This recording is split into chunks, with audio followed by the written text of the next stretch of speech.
Hey there, welcome back. In this video, we're going to talk all about opportunities, what they are, how they work, why they're useful, and how you can best use them in your business. So we can find them just by going over here where it says opportunities. And as soon as you open it up, it'll probably look somewhat familiar if you've ever used anything like Trello or Asana or any kind of Kanban board software. It's a similar idea here where deals can enter your opportunity pipeline right over here where it says hot lead. And the way that they typically enter this, there's a couple ways. You could either manually create one by clicking add opportunity, or if you add a specific tag to a contact, you can either do this one at a time or you can do this in bulk. It will create a new opportunity card over here with all of that contact's relevant information, just to show you what I'm talking about here. So if we go over here to automations and then click on this and then click on leads pipeline and this first one at the top, new lead, you'll see these are all different triggers. Certain things happen. It will take the information from that contact and create one of these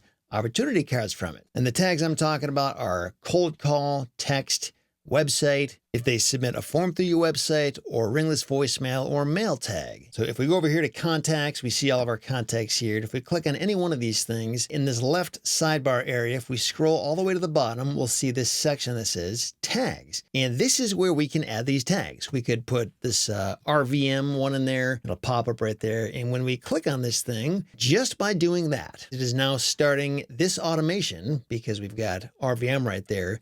It's going to wait for 1 minute, and then it's going to do all of this stuff that's laid out here. And one of those things is ultimately creating or updating an opportunity. And when we say opportunity, what we're talking about is one of these little card things right here. So within about a minute, we should see a new card shown up right here. And what do these cards even tell us anyway?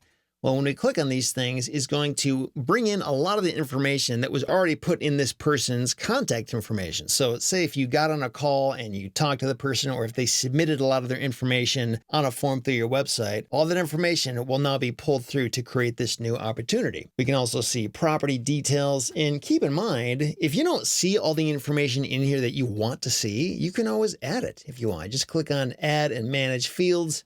You can go up here to add fields and put whatever you want in there. We've actually got a separate video explaining more about how to do this, but the point is the information that you see here in these cards can be customized to be whatever you want. And also, when you close these things out, oh look, there's our new person that we just added. When you close these things out, you'll notice certain information is showing on these cards. So this is the way we have it set up by default, but surprise, surprise, we have yet another video that I'll link to beneath this video that explains how you can customize what it says on these opportunity cards. If you want it to start out saying, the property address and the acreage and the county instead of this information you see here, you can do that. It's all managed over here where it says manage fields, and you can, add or remove whatever you want to be displaying on each card. Again, be sure to check out the separate video where I explain that in a lot more detail. You can also change the layout of these cards. So if we say compact, you can kind of see the card got a little bit smaller. So we can change that up however we want. And when we close that out, let's say you've just got tons and tons of opportunities, like hundreds or thousands of them that you've worked with over the years. You can search and find them if you just remember any information about them, whether it's the name or the state or any of the information that you have in those opportunities, you can search by it. And if it's there, it'll show up.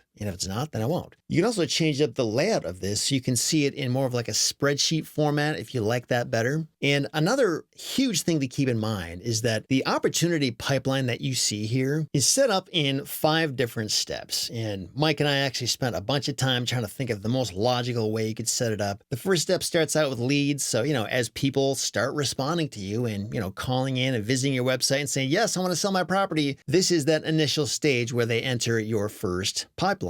And as they move through the process, you can either manually drag things from one column to another, or you can also set up automations similar to this one that I showed you that will move things automatically as you make certain changes. And it's kind of up to you to decide how you want to do that. And keep in mind, we've got another video that explains automation. So be sure to check that out as well if you have no idea what automations are or how they work. So this first stage here is leads. The next stage of the pipeline is acquisition. So this is where we actually start getting further along in the due diligence and presenting an offer, and then any counter offers, and deals can continue to move through the process. And then we've got due diligence. Now this is something where due diligence can happen before and or after you make the offer. So a lot of people will do initial due diligence just to come up with a vague offer price. So that's why we included that right here, this comps pricing section. And then once the offer is accepted, that's when they do kind of like their final due diligence to make sure that it actually is a good deal. Then they go on to renegotiating if they need to, and then scheduling the closing. And some deals will just die here because they're not good deals. And if they don't die, the next stage of the process would be value add opportunities. This is another thing that will not apply to every deal. If you're just buying a straight up flip and doing nothing to it and selling it, then you might not have a deal that lives in here ever because it's never getting value added to it. But if you were doing something like, subdividing it or entitlements or cleaning it up or something like that, then it could live somewhere in this stage of the process. And the final stage here is dispositions. And this is where the property is ready to sell. It's listed for sale, or maybe in the pre-listing stage where you're trying to gather pictures and information. And again, you just move it on through the process as it gets listed, as offers get accepted, as a closing gets scheduled, and then when it's sold. And eventually, you will ideally have a ton of property cards just sitting right here in this sold column because they've been through the entire land flipping life cycle. They're sold, and they're really just here for long-term record-keeping purposes. But for the most part, you're not spending a whole lot of time in this column. Now, a big thing to be aware of is that you do not have to use this setup that we put together. In fact, you can set up multiple pipelines if you want. If you go up here to where it says pipelines, you'll see this is the pipeline that we created for you, but you can create other ones if you want. You can totally ignore the one that we have and just use a different version of it. Say, for example, if you're doing deals in 3 different states, we'll say Texas, Florida, and Arizona, and you want to have a pipeline just for your deals in Florida, well, we could call this one Florida, like that. And instead of using those 5 different stages of the pipeline that I just showed you, you might want to break it up by which county it's in, or maybe even which zip code, or maybe even the sizes of the properties. You can set it up however you want, whatever makes the most sense for you to keep track of where things are. So for example, I could say I've got one column for Polk County and another column for Lee County and another one for Orange County and yet another one for Alachua County. It's really up to you, however many counties you want to put in here or whatever logic makes the most sense for you, you can do it. So we can create this thing.